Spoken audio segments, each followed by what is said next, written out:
আজ একটা গল্প শেয়ার করি।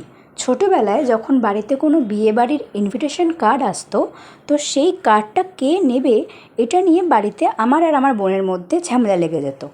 ব্যাপারটা কিছুটা এরকম যে ফ্যান্সি কার্ডগুলো থাকে তার ওপরে যে সুন্দর ডিজাইনগুলো থাকে প্লাস্টিকের, তো সেইগুলো আমি কালেক্ট করতাম, এখনও করি যদিও। তো ওটা আমরা কালেক্ট করতাম আর আমাদের মধ্যে ঝগড়া লাগতো যে কে কালেক্ট করবে। তো সেগুলো দিয়েই ভাবছিলাম যে কিছু একটা ক্রাফট করা যায়। তো হ্যালো সকলকে, আশা করি তোমরা সবাই ভালো আছো, সুস্থ আছো। আজকে চলে এসেছে নতুন একটা আর্ট অ্যান্ড ক্রাফটের ভিডিও নিয়ে। তো থাম্বনেল দেখে তো বুঝেই গিয়েছো। সুতরাং তোমরাও কিন্তু বাড়িতে এরকম আর্ট অ্যান্ড ক্রাফট বানাতেই পারো। স্পেশালি এরকম হোম ডেকর তো তোমরা বাড়িতে নিজেরা ট্রাই করতেই পারো। যে মেটেরিয়ালটা আমি ইউজ করেছি এটা কিন্তু এক ধরনের কার্ডবোর্ড। তোমরা স্টেশনারি শপে গেলে কার্ডবোর্ড বললে ওরা কিন্তু দিয়ে দেবে।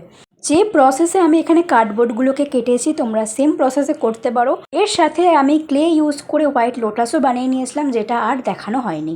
এই যে স্পেসটা দেখছো এর নিচে কিন্তু পুরোটাই ফাঁকা, কারণ এখান থেকে ফেয়ারি লাইটস আমরা ইনসার্ট করব। হট গ্লু গান দিয়ে সমস্ত ডিজাইনগুলোকে অ্যাটাচ করে নিলেই আমাদের ফাইনাল লুক রেডি। আজকের ভিডিওটা ভালো লেগে থাকলে লাইক, কমেন্ট, শেয়ার আর সাবস্ক্রাইব করতে ভুলবেন না। Thanks for watching, by.